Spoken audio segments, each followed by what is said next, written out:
Yo soy mesiánico, es lo que se suele decir cada vez más. Parece ser que este es un concepto que está en boga y desde hace ya bastante tiempo, hablando un poco del cristianismo mesiánico, la cual es una expresión redundante, creo yo, puesto que el vocablo Christus, de donde viene la palabra cristiano, Cristo, cristiano o cristianismo, es el equivalente griego del hebreo Mesías. Por lo tanto, autodenominarse cristiano mesiánico sería algo así como decir mesiánico que cree en el Mesías. Estas personas autodenominadas cristianos mesiánicos son aquellas que de alguna manera u otra han adoptado las costumbres y tradiciones del pueblo judío, guardan el sábado, las fiestas, han adoptado la música hebrea, inclusive aprenden hebreo con el afán de interpretar la Torá o la Tanaj, ¿verdad? El Pentateuco o los libros del Antiguo Testamento. Salvo la premisa de que son judíos mesiánicos o cristianos mesiánicos. Han llegado muchas de estas personas, quizás no todos, pero muchos, a aprender griego con un solo fin, con un solo afán, desprestigiar los escritos del Nuevo Testamento, lo que parece un poco contradictorio, puesto que el Nuevo Testamento nos habla de la persona del Señor Jesucristo. Aprender griego para desprestigiar el Nuevo Testamento o rechazar sus enseñanzas. Como ya dijimos, es un movimiento que se ha hecho muy popular. Y no solo se ha hecho muy popular, es muy diverso. La mayoría aceptan al Señor Jesús como el Mesías prometido, pero muchos otros están diciendo que Jesús no es el Mesías, que está por venir y todavía están esperando al verdadero Mesías. Es tan diverso este movimiento que algunos son más liberales que otros. Otros son más conservadores, en tanto algunos han adoptado las costumbres judías como un asunto del culto, por ejemplo, para adorar a Dios. En las iglesias se visten a la usanza judía, danzan a la usanza judía, usan instrumentos, el shofar, por ejemplo, ¿verdad? O usan de cantar salmos, inclusive en hebreo, etcétera. Otros lo han hecho básicamente como un dogma de vida, o sea, han adoptado, por decirlo de alguna manera, como dogma las costumbres y las tradiciones judías. El problema es que se dicen ser judíos, y ahí el detalle, pero su vida no refleja las enseñanzas de la Torá o de la Tanaj. Por ejemplo, el Señor en el libro de Isaías se dijo decir del mismo judaísmo, ¿verdad? Yo lo aplicaría a aquellos que se llaman también cristianos mesiánicos. Porque mis pensamientos no son vuestros pensamientos, ni vuestros caminos mis caminos, dijo Jehová. Como son más altos los cielos que la tierra, así son mis caminos más altos que vuestros caminos, y mis pensamientos más que vuestros pensamientos. O como dijo el Señor en el libro de Mateo, en el capítulo 15, en el versículo 8. Este pueblo de labios me honra, mas su corazón está lejos de mí. Entonces han adoptado las tradiciones y las costumbres judías, se rigen por lo que la palabra de Dios dice en el Antiguo Testamento, particularmente en la ley, pero sus vidas estos muy interesantes, no reflejan las enseñanzas ni de la Torá, ni del Pentateuco, ni de la Tanaj, o sea, de los libros del Antiguo Testamento. ¿A qué se debe esto? Estamos hablando de personas que se han autodenominado cristianos mesiánicos, o que dicen yo soy judío. Porque han adoptado tradiciones y costumbres judías, y yo le voy a decir esto, y como compendio de creencias, el judaísmo es una de las religiones monoteístas más antiguas, o sea, que profesan su fe en un solo Dios. De hecho, la tradición le atribuye la fundación del judaísmo al patriarca Abraham, quien llegó, si usted recuerda, de Ur de los Caldeos, allá en Mesopotamia, entre los ríos Tigris y Éufrates, a la tierra de Canaán. Y es muy interesante porque en la tierra de Canaán las religiones paganas eran totalmente lo contrario a lo que Abraham pensaba. Eran politeístas, o sea, creían en más de un solo Dios y adoraban a más de un solo Dios. Cuando llega Abraham, se encuentra con esto. Y él comienza a profesar su fe y a promulgar su fe en un solo Dios. De manera que los descendientes de Abraham llegaron a distinguirse por adorar a un solo Dios, por adorar y venerar a un solo Dios. Al contrario, los cananeos, que repito, adoraban a diferentes dioses. Recordemos que en primera instancia los descendientes de Abraham, ¿cómo fueron llamados? ¿Usted recuerda? Abramitas. Pues no, fueron llamados hebreos, ¿verdad? Y posteriormente, si recordamos, Abraham tuvo un hijo a quien llamó Isaac, pero no se llamaron Isaacitas, por ejemplo. Quien a su vez tuvo un hijo que se llamó Jacob, tampoco se llamaron jacobitas. Entonces, ¿cómo terminaron siendo llamados? Bueno, recordemos que con Jacob, el nieto de Abraham, Dios le cambió el nombre de Jacob a Israel. De manera que al conjunto de los 12 hijos, o de las 12 tribus, descendientes de Jacob, se les conoció como israelitas. O sea, los descendientes de Abraham, de Isaac y Jacob, se les llegó a conocer como israelitas. Pues bien, fue en Canaán, casualmente, que la fe, creencias y tradiciones de los israelitas comenzaron a desarrollarse, hasta Moisés y la promulgación de la ley, donde con Moisés y la promulgación de la ley, estas creencias y tradiciones de los israelitas encontraron una mayor estructura. El nombre judío, ¿cuándo apareció? Bueno, de donde viene la expresión judaísmo o judíos, viene del hebreo yaudut, quizás no sea la pronunciación correcta, y del griego loudaísmo, usados en primera instancia para referirse a las personas que venían de la tribu de Judá, una de las 12 tribus que conformaban la nación de Israel, pero también uno de los 12 hijos de Jacob, de ahí su nombre.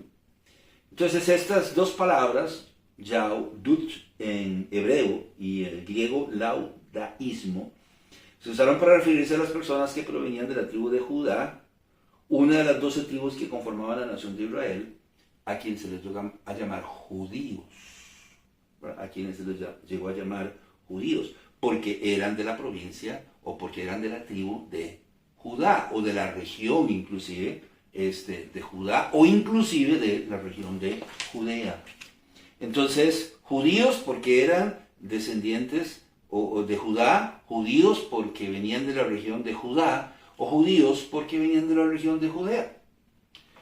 De manera que también se les llamó judíos a las personas que vivían dentro del territorio que le fue asignado a la tribu de Judá.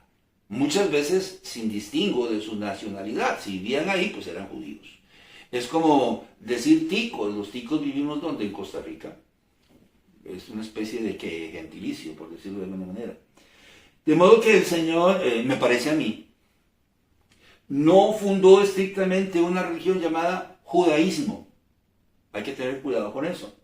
No, el Señor le dio una serie de ordenanzas y mandamientos a su pueblo dentro de lo que se llamó el pacto de Sinaí con Moisés. Lo que le vino a dar una mayor estructura, ya dijimos, a la fe de los israelitas. Entonces, Dios no creó una religión llamada judaísmo.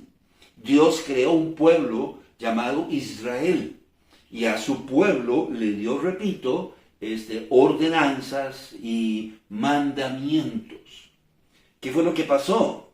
Bueno, que casualmente el pueblo tomó estos mandamientos, por decirlo de alguna manera, estas ordenanzas, y las interpretó a su manera, a su forma, dándole origen a una religión, la religión judía, o bien sea de los israelitas, por decirlo de alguna manera.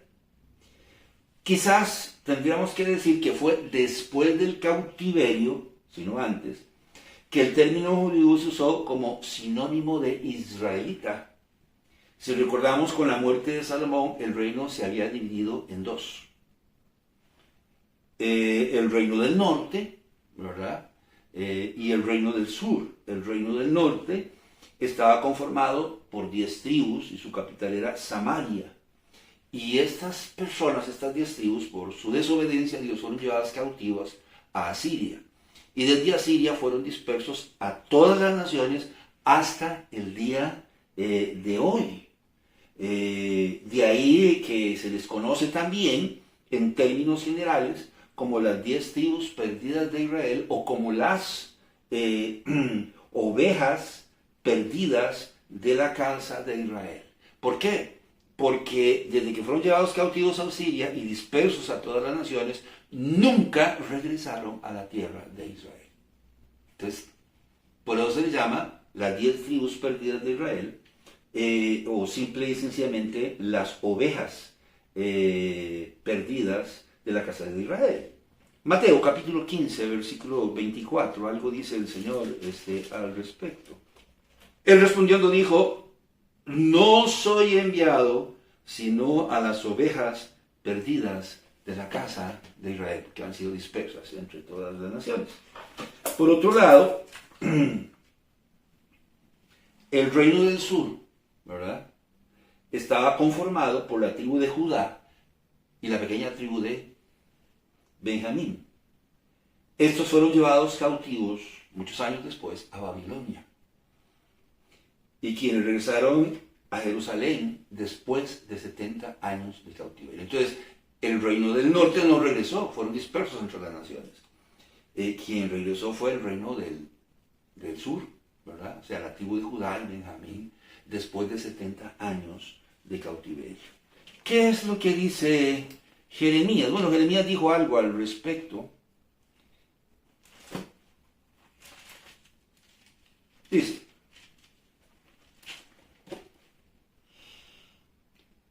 palabra que vino a Jeremías acerca de todo el pueblo de Judá en el año 4 de Joacín, hijo de Josías, rey de Judá, el cual era el año primero de Nabucodonosor, rey de Babilonia. ¿De quién está hablando? Del reino del sur. ¿Cómo se llamaba? Judá. Sigue diciendo: y aquí enviaré y tomaré a todas las tribus del norte, dice Jehová, y a Nabucodonosor, rey de Babilonia, mi siervo, y los traeré contra esta tierra y contra sus moradores y contra todas las naciones en derredor. Y los destruiré y los pondré por escarnio y por burla en desolación perpetua. Pero sigue diciendo: y toda esta tierra será puesta en ruinas y en espanto, y servirán estas naciones al rey de Babilonia 70 años. Justo 70 años después, los medos y los persas entran a Babilonia y la toman Y casualmente es con Ciro que Dios permite a Zorobabel y como a 50,000 personas más regresar a Jerusalén. ¿Quiénes regresaron? Esdras. Esdras nos dice algo en el capítulo 1, en el versículo 5.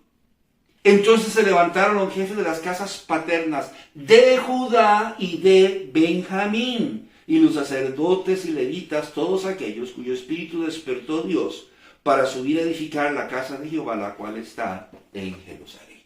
Usted puede leer todo el contexto, todo el capítulo si quiere, uno del libro de Esdras. Y se va a dar cuenta que por iniciativa de Ciro, conforme lo había predicho el Señor, Zorobabel, que era el gobernador, es asignado como gobernador, regresa con aproximadamente 50,000 personas a Jerusalén para reconstruir el templo. ¿Con quiénes regresaron? Bueno, los jefes de las casas paternas de Judá y de Benjamín. Dice así la palabra de Dios. Ellos regresaron de Babilonia, y entre ellos, porque esto es prácticamente imposible de que no fuese así, habían algunos miembros de las otras tribus, que igualmente se les llamó judíos, ¿verdad? Sin distingo de ambos reinos. Había ahí gente de algunas tribus. ¿Cómo sabemos eso? Bueno, ahí se fueron entre la multitud, ¿verdad? Gente que moraba en Jerusalén. En Jerusalén no solo vivían, por decirlo así, gente de la tribu de Judá o de Judea. No, había otros también ahí. Entonces dice la palabra de Dios así.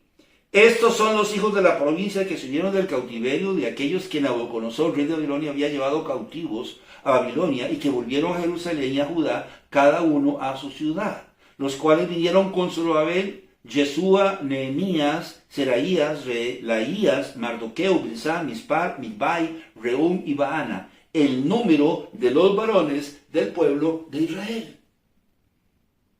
Vea qué interesante. Estos eran del reino del sur, eran llamados judíos, pero también se les llamó israelitas, porque eran israelitas. Entonces estos nombres se convirtieron en sinónimos. Judío, de sinónimo de israelita, se les llamó también hijos de Israel, o los israelitas se les llamó también judíos. Tanto es así, y esta es la razón, que en el capítulo 6, en el versículo 7 de Esdras, dice: dejad que se haga la obra de esa casa de Dios, que el gobernador de los judíos y sus ancianos reedifiquen esa casa de Dios en su lugar. Entonces está diciendo porque había una queja y dice: mire, es que los judíos están edificando aquí el templo, usted sabe que eso es un problema. Y entonces el rey dijo: bueno, ya no permitan que la reconstruyan. Años después se levanta Jehú y Zacarías y motivan al pueblo a reconstruir. Entonces otra vez sus enemigos comienzan a escribir cartas. Ellos también escriben cartas y dicen: vea, por favor, rey, examine bien ahí las crónicas que Ciro dejó, porque él nos dio permiso para reconstruir. Entonces creo que Sartajerjes mandó una carta diciendo: aquí déjenlos reconstruir. ¿A quién? A los judíos, ¿verdad? A los judíos. Dice así la palabra del Señor, de Dios. De modo que, por ejemplo, si usted era israelita y se encontraba conversando con una persona sobre su creencia en un solo Dios, y de repente esta persona con la que usted estaba conversando le preguntaba: mire, ¿usted pero dónde es? Usted le respondía: bueno, yo soy de Judá. La otra persona le diría: ya, entonces los judíos son monoteístas y creen en un solo Dios. Probablemente así fue como se adoptó el nombre que designó las creencias de un pueblo que moraba en el reino del sur, en la región de Judea, y no necesariamente que era descendiente de la tribu de Judá. Yo no sé si me estoy dando a entender. O sea, después del cautiverio, las 10 tribus que se llamaban Israel fueron dispersos en todo el mundo. La tribu de Judá, el reino del sur, junto con Benjamín, fueron llevados a Babilonia. Pero regresaron 70 años después, las otras 10 tribus, ¿no? Entonces los únicos representantes del pueblo de Israel en Jerusalén, por decirlo de alguna manera, eran los del reino del sur, o sea, Judá y Benjamín. Como vivían en Judá o en Judea, ¿cómo se les llamó? judíos. Y a la fe que ellos profesaban, ¿cómo se les llamó? Judaísmo, ¿verdad? Entonces probablemente así se adoptó el nombre que designó las creencias de un pueblo que moraba en el reino del sur, en la región de Judea, y no necesariamente que era descendiente de la tribu de Judá. Siendo que las 10 tribus, las otras 10 tribus se perdieron entre las naciones, y quien ocupaba la tierra de Israel eran judíos, este se convirtió en un sinónimo de israelita hasta el día de hoy, aunque a muchos les salga y no les guste. Los mismos judíos, los mismos israelitas lo han aceptado hasta el día de hoy.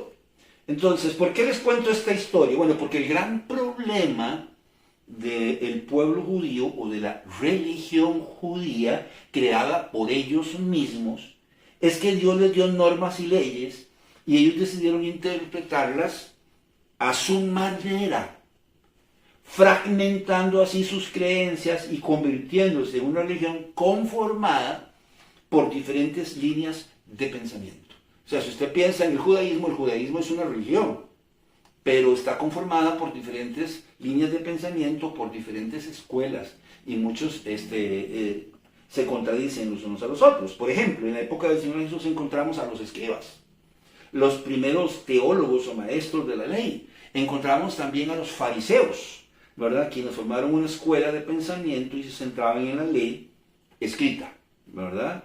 Y las tradiciones orales. Creían en la resurrección de los muertos. Pero encontramos a los saduceos, que eran opuestos a los fariseos. Una élite sacerdotal, porque eran sacerdotes, que se centraban en la ley escrita y se alinearon y formaron su propia escuela de pensamiento, y casualmente después del cautiverio de Babilonia. No creían en la resurrección de los muertos y eran colaboradores acervos de los romanos, los que los hacía muchas veces hasta detestables. Por otro lado también estaban los esenios, los celotes y los herodianos, muchos de los cuales eran nacionalistas. Este sectarismo dio pie a que hoy en día, haya grupos ortodoxos, ultraortodoxos, conservadores, reformistas, reconstruccionistas, humanistas y noajistas. ¿Cómo dijo el último? Noajistas. Este último es un movimiento judío para no judíos. ¿Cómo? Sí, es un movimiento judío para no judíos y está centrado en los 7 preceptos de Noé. Por eso se llaman noajistas, de Noé. Entonces, a este último grupo pueden pertenecer cualquier persona. No importa si es judío o no, si es costarricense, nicaragüense, yugoslavo, no importa. ¿Verdad? Porque es para no judíos. Y repito, está centrado en los 7 preceptos de Noé. ¿Cuáles son? No adorar ídolos, no blasfemar o maldecir o faltar el respeto al Creador, no asesinar, es la prohibición del asesinato y la protección de la vida humana, no cometer inmoralidad sexual, esto incluye el adulterio, el incesto y la protección de la unidad familiar, no robar, muy bueno, mantener una conducta honesta y no apropiarse injustamente de los bienes de otros, no comer carne de ningún animal vivo, o sea, el sushi, prohibido, ¿verdad? Respeto a la vida de las criaturas y no causarles dolor innecesario. Y por último, establecer tribunales de justicia, crear y mantener sistemas de leyes que garanticen el orden y la justicia en la sociedad. Entonces, pero es para gente no judía. De modo que quienes adoptan costumbres o tradiciones judías podrían estar siendo influenciados por líneas de pensamiento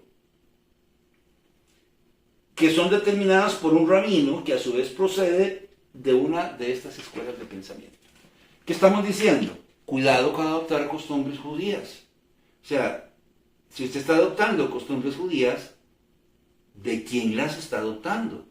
¿De cuál de estos grupos o líneas de pensamiento que conforman la religión judía? ¿De dónde las está adoptando?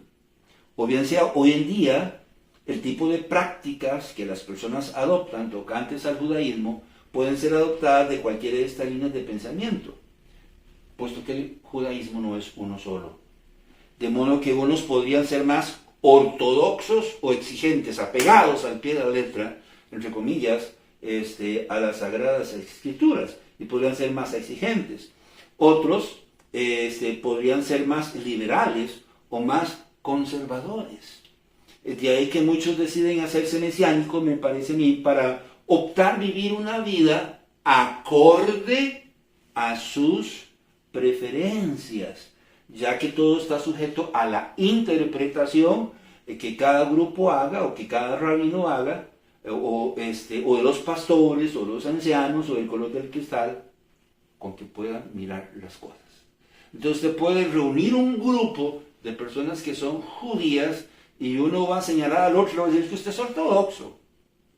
No, y el otro va a decir, no, es que usted es un liberal, ¿verdad? Entonces, ¿de quién estamos adoptando costumbres y tradiciones? Por ejemplo, los reformistas, reconstruccionistas, humanistas o naujistas afirman que no hay que ser tan rígidos, ¿verdad? Que tenemos que adaptarnos al entorno histórico, que tenemos que evolucionar con un judaísmo más moderno y actual, ¿verdad? Y la palabra que usan muchas veces es hay que evolucionar. Note los nombres: reformistas, reconstruccionistas, humanistas.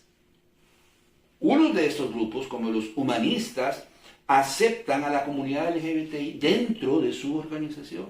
No tienen ningún problema con muchos de los pecados que a nosotros podrían horrorizarnos. Yo conocí a alguien que me decía, que se dice que es judío, y me decía que él no tiene ningún problema, o sea, que él no comete adulterio, teniendo relaciones sexuales con una mujer, en tanto la mujer no esté casada, en tanto la mujer no esté comprometida.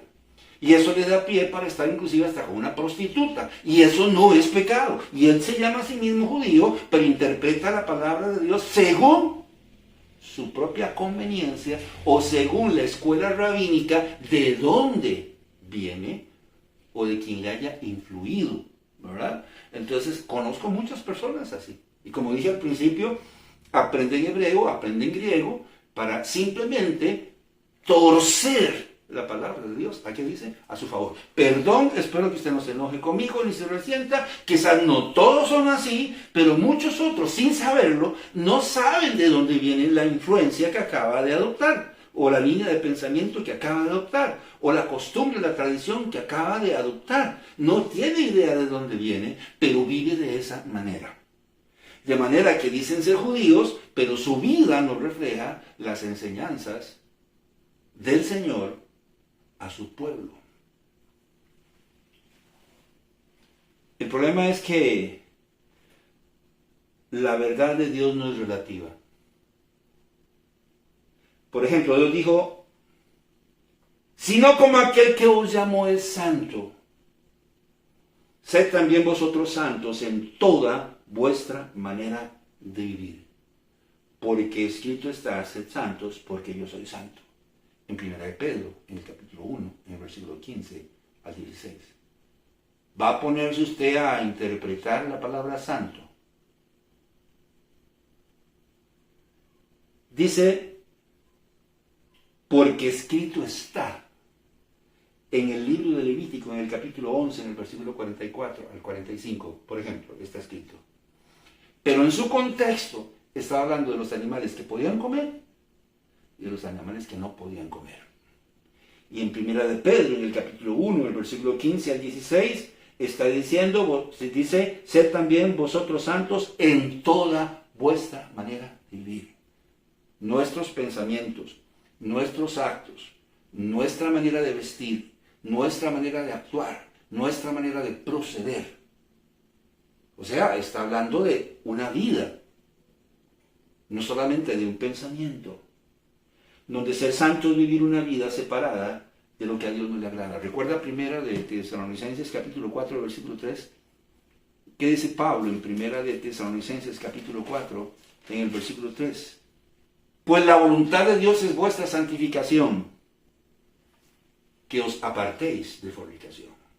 De manera que la palabra santificación quiere decir vivir una vida apartada y separada de lo que a Dios no le agrada. Está diciendo, por la voluntad de Dios es vuestra santificación, que os apartéis. ¿De qué? Fornicación. Una palabra que está siendo usada como sinónimo de pecado. En términos generales, de muchos pecados.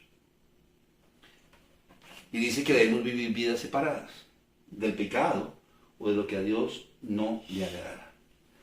A mí me han dicho ortodoxo, me han dicho legalista. Es que usted quiere encontrar literalmente en la Biblia pasajes que digan lo que debe hacerse y lo que no debe hacerse.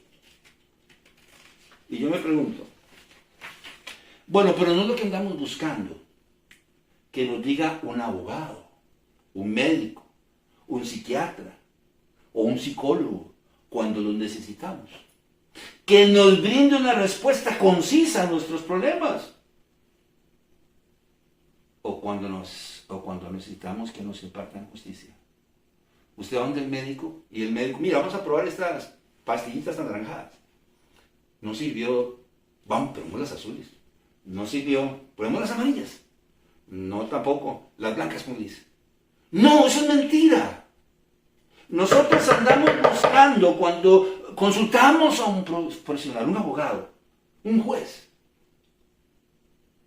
para que nos imparta justicia, respuestas concretas, como el VAR.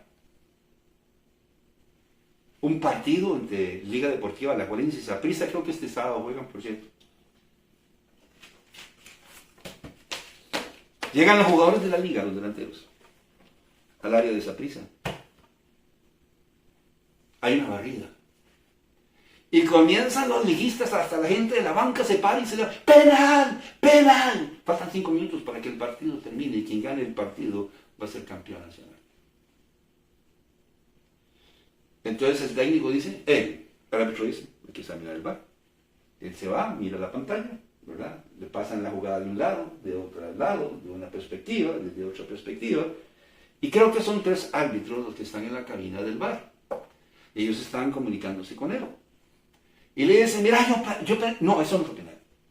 No, definitivamente yo pienso que eso no fue penal. El hombre le fue a la bola, no le fue al jugador. Y el otro dice, pues yo sí creo que es penal, porque el esto, el otro, y la raya, y la bola, y el pie, y el zapato. Y el árbitro se va al centro. Bola al centro, no fue penal. Y la gente de la liga se levanta, se brincan las bandas, se invaden el campo, los de la Saprissa también, y se agarran al golpe, los jugadores de la liga con los de Saprissa, y aquello se hace como dicen aquí, un despelote, ¿verdad? Un desmadre. ¿Qué es lo que pretendían los jugadores de la liga? Que el árbitro les diera o impartiera justicia. ¿En base a qué? En base a un reglamento. En base a un cúmulo de normas y reglas. Bueno, casualmente estamos diciendo que la verdad de Dios no es relativa. No es relativa. Nosotros no debemos ser ortodoxos o ultraortodoxos, ni moderados, tan solo biblicéntricos. ¿Qué dice la palabra de Dios en el libro de Josué en el capítulo 1? En el versículo 7 y 8. Solamente esfuérzate y sé muy valiente para cuidar de hacer conforme a toda la ley que mi siervo Moisés te mandó. No te apartes de ella ni a diestra ni a siniestra para que seas prosperado en todas las cosas que emprendas. Nunca se apartará de tu boca este libro de la ley, sino que de día y de noche meditarás en él, para que guardes y hagas conforme a todo lo que en él está escrito, porque entonces harás prosperar tu camino y todo te saldrá bien. ¿Qué dice la palabra de Dios? Que tenemos que ser biblicistas o bibliocéntricos. ¿Qué dice la palabra de Dios en el libro de los Salmos, en el capítulo 119, en el versículo 105? Lámpara es a mis pies tu palabra y lumbrera mi camino. Sí, claro. Debemos hacer las cosas como la palabra de Dios dice, no como el rabino dice que deben hacerse. No como el pastor o el obispo o el anciano dice que debemos hacerse, sino como la palabra de Dios dice que deban hacerse. De manera que las personas que nos han llamado ortodoxos o legalistas, presumo yo, no son ortodoxos ni son legalistas. Entonces, ¿qué son? Liberales. Y no se rigen por la palabra de Dios, sino por su criterio. La recomendación del apóstol Pablo es bien clara en 2 de Timoteo, en el capítulo 2, en el versículo 15. 2 de Timoteo, capítulo 2, versículo 15.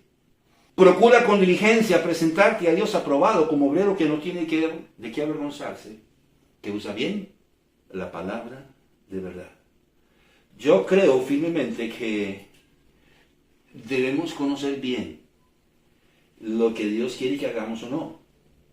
Por eso debemos conocer bien su palabra. Por eso ella debe ser nuestro manual de vida, nuestra única regla de fe y práctica. No la interpretación de un rabino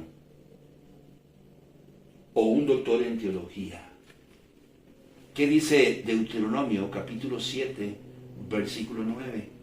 Conoce pues que Jehová tu Dios es Dios, Dios fiel, que guarda el pacto y la misericordia a los que le aman y guardan sus mandamientos hasta 1000 generaciones. Ah, sí, pero es que hasta 1000 generaciones, pero sí, pero es que hay otra interpretación del rabino fulano de tal, que dice que nosotros podemos desobedecer un poquito ese mandamiento bajo estas y cuáles circunstancias, o que podemos vestirnos, o que podemos hablar de tal manera, o que podemos tener tales circunstancias. ¿Qué importa lo que dice un rabino?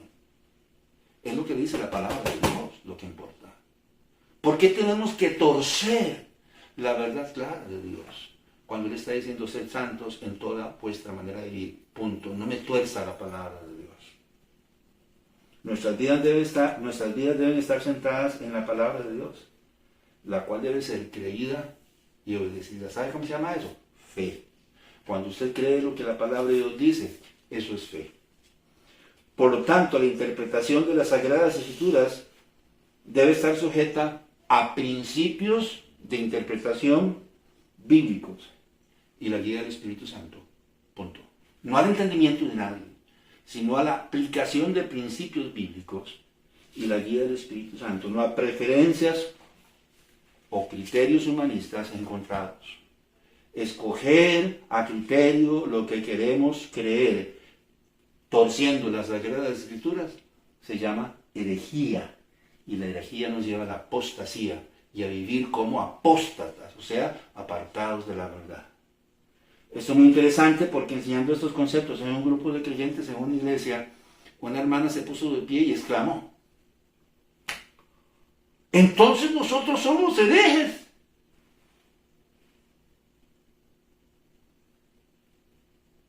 Sí.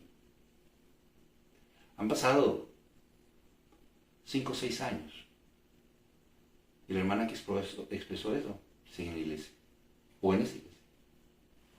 Yo no estoy llamando a nadie hereje, yo nada más estoy contándoles esta experiencia. Si usted me está oyendo, aquí la pregunta que debemos hacernos: ¿qué dice la Biblia? No el rabino ni el pastor. ¿Qué dice Dios? No el ministro. Con respecto a lo que yo creo y pienso y la manera en que yo vivo. Eso es lo que nos debe interesar. La única manera de saberlo es leyendo este libro y adoptando la fe y creencias del Señor Jesucristo. No hay otra manera. De manera que si decidimos creer en el Señor Jesucristo, entonces debemos creer también en lo que Él cree y piensa. Y eso está escrito en los 4 evangelios y en todos los escritos del Nuevo Testamento. ¿Qué dice Pablo para terminar en el libro de Efesios en el capítulo 4?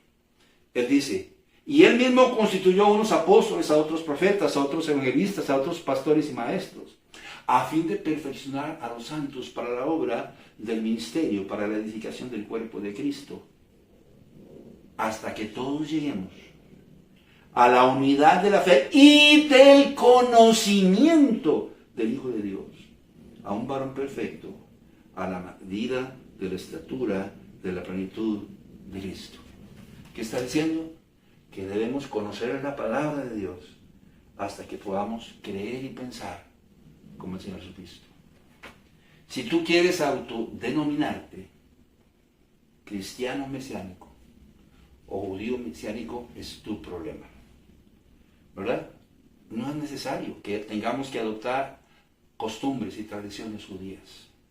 Es mejor adoptar la palabra de Dios como nuestra única regla de fe y práctica, y las enseñanzas que el Señor Jesucristo en términos generales nos dejó.